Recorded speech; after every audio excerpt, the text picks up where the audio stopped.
Welcome back. Thank you for staying with the broadcast.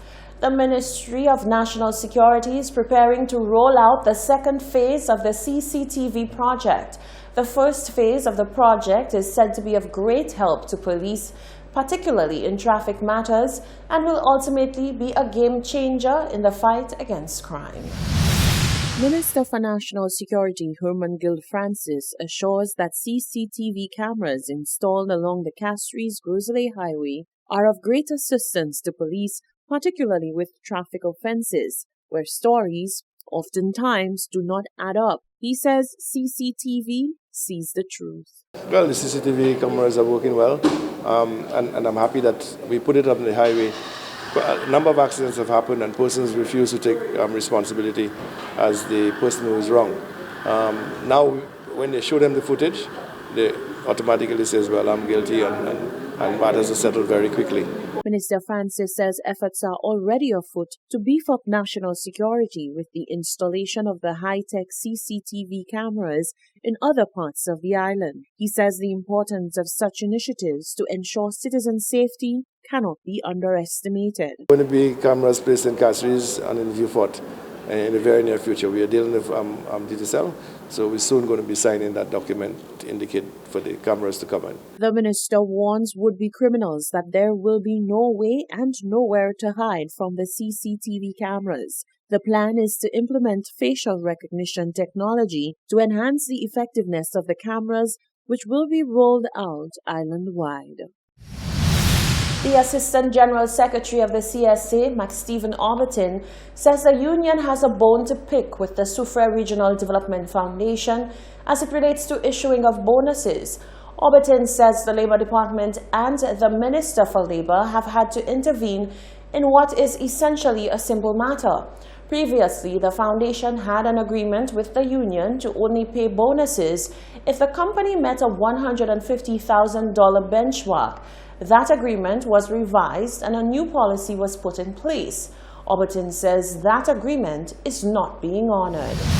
Any employee who has an average performance of 75% for the year will be paid a bonus. They bought the idea.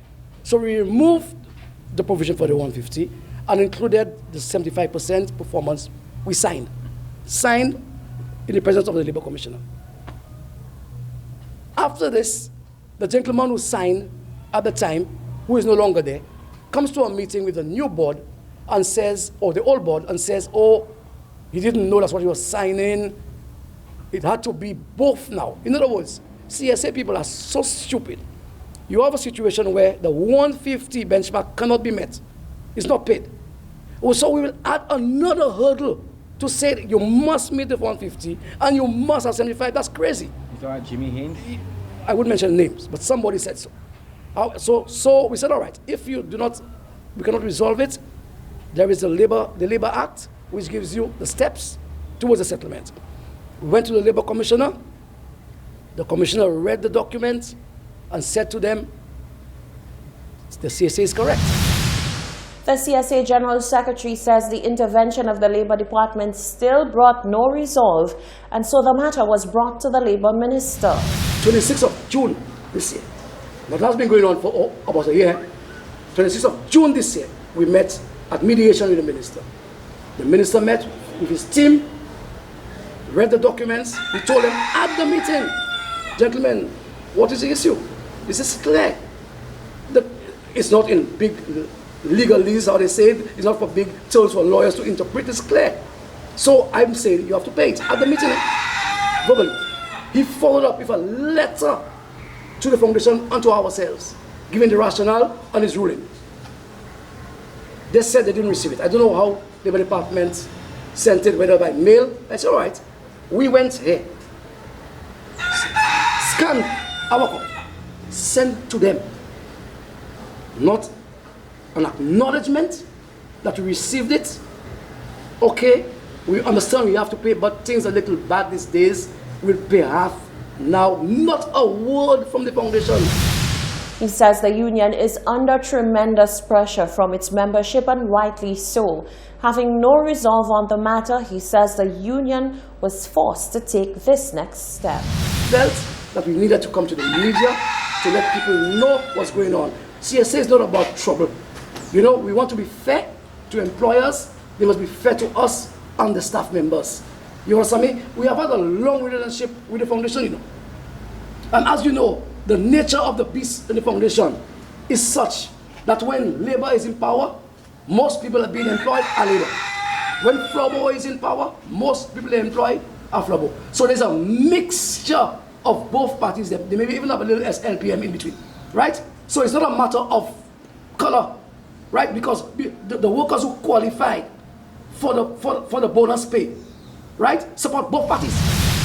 Orbiton is appealing to the Soufriere Regional Development Foundation to settle the bonus issue so that negotiations for a new collective agreement can move forward. Parents and guardians of students who will be attending the St. Lucia Sports Academy, formerly known as the Grosley Secondary School, are invited to an important meeting on Saturday, the 24th of August from 11 a.m. at the Finance Administrative Center, that's opposite Lucilec at Point Seraphin Castries.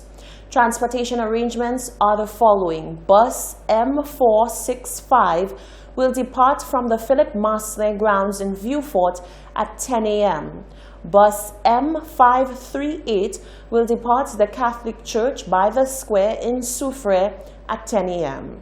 Parents are encouraged to assemble at these respective meeting points by 9:30. Parents are also asked to make every effort to attend this important meeting.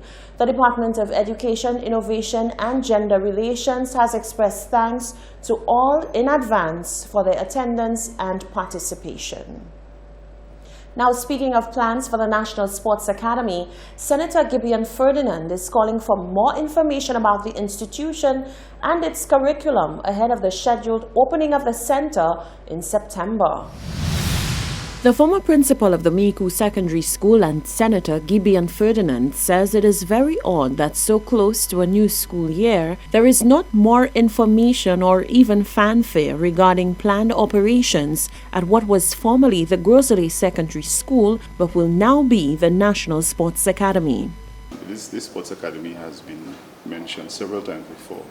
I think I remember a few times in Parliament we have spoken about it has been mentioned. But it's very unusual that such a major project, that in an investment that is supposed to be for youth, that it seems like it's a big secret. That's how I can describe it. I wish I had more information, but I don't.